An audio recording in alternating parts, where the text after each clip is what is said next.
It is, and as you see yourself working, there's two other really, I think, important pieces in this, and that's the Planning and Zoning Commission and probably inland wetlands to a degree, and also the services group that we've got developed in town to try to help businesses come through a little bit quicker. How do you see that relationship? What is it today, and how would you like to see it, those relationships? Yeah, excellent question. It really should be a flow.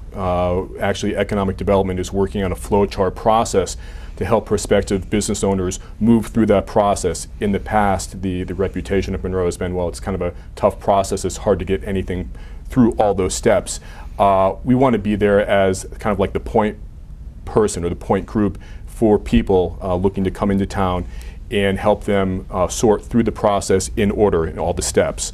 I think we should all work together again. We're all here in Monroe, and we all want the same thing, but we have to work together to achieve those goals. Well, that's great, Ed, and I appreciate you being here. We're going to keep you on because I'm going to talk to Susan a little bit more, digging into the micro side of economic development. And Susan Muro is here, and she volunteered to be our market master for the farmers market.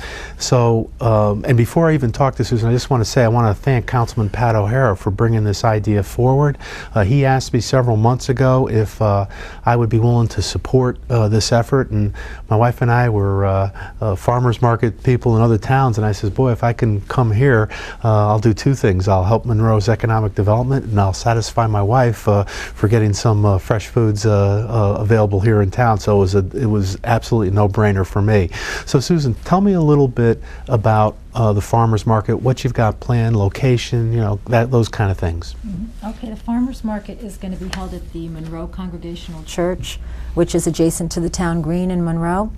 And it's going to be held on Fridays beginning July 11th, and it will be from 3 to 6 every Friday, and it'll go mid-September to end of September, depending on how much produce and vegetables the farmers have at that time.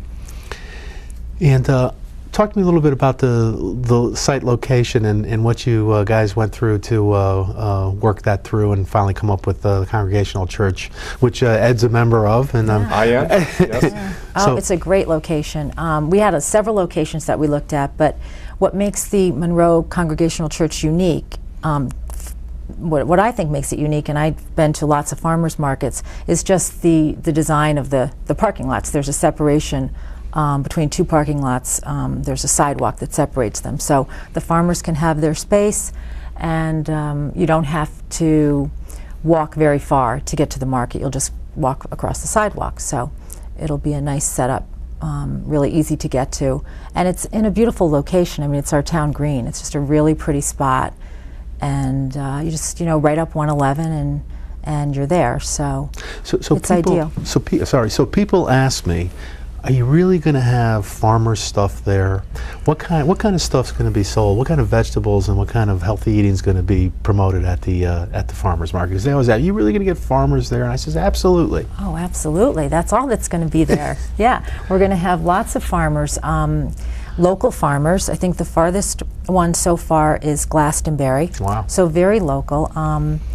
And we're going to have a nice variety. We've got farmers that produce fruits and vegetables, and we have actually a bakery that's interested, and we have a berry farm that's interested that would have jams and honey and those kind of things. So, and everything will be grown by the farmer.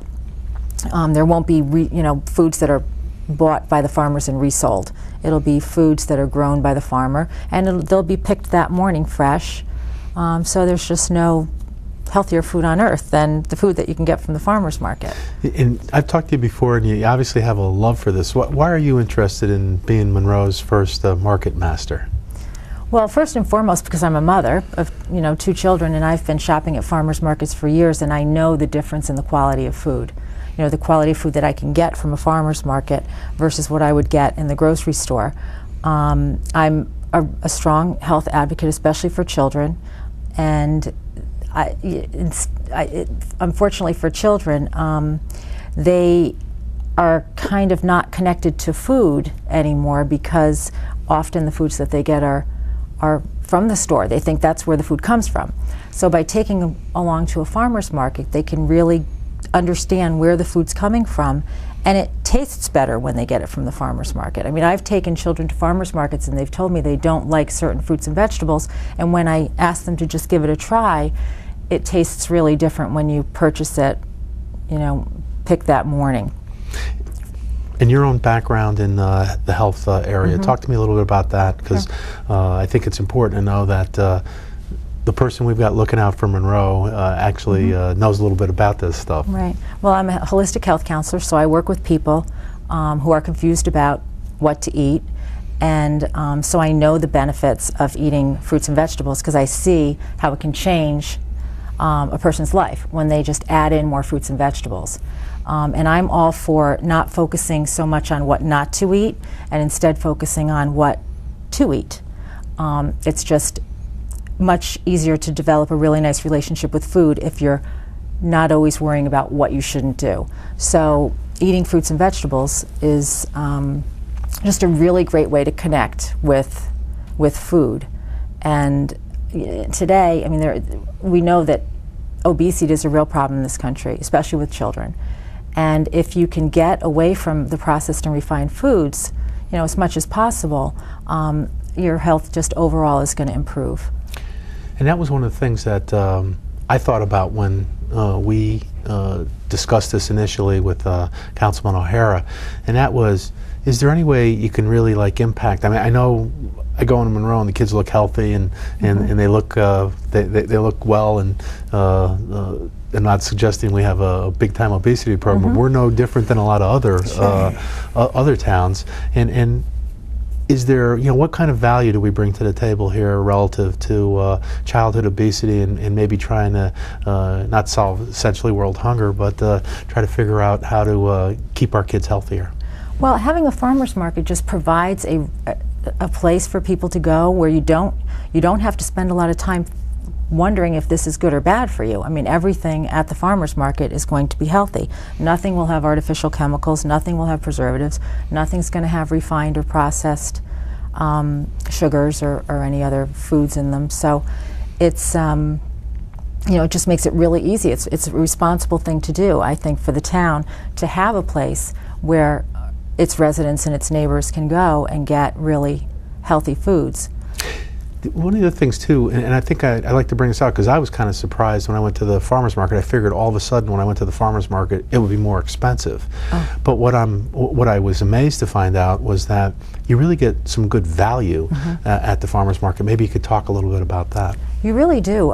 The farmers, and they make a better profit. I mean, this is really, it's for the consumers, but also we're supporting our local farmers, and they need all the support that they can get, because it's very difficult to be able to compete with corporate agriculture right now. So they have a low profit margin, and they don't jack it up at the farmer's market. It's very reasonable. I can remember going in the summer and getting, first of all, the fruits and vegetables are in season. So you can go and get a big bunch of peppers and go home and make sausage and peppers or something, and it's a few dollars. I mean, it's so much less expensive than what you pay in the grocery store. And I think that's important for the citizens of Monroe to understand that, we're really trying to provide some added value to them. So this is kind of a win-win across the board in this effort. Well, I just wanted to mention we're going to also be offering the WIC coupons. So for low-income families, they'll have discounts that they can use at the market. And we're also offering senior citizens discounts, coupons.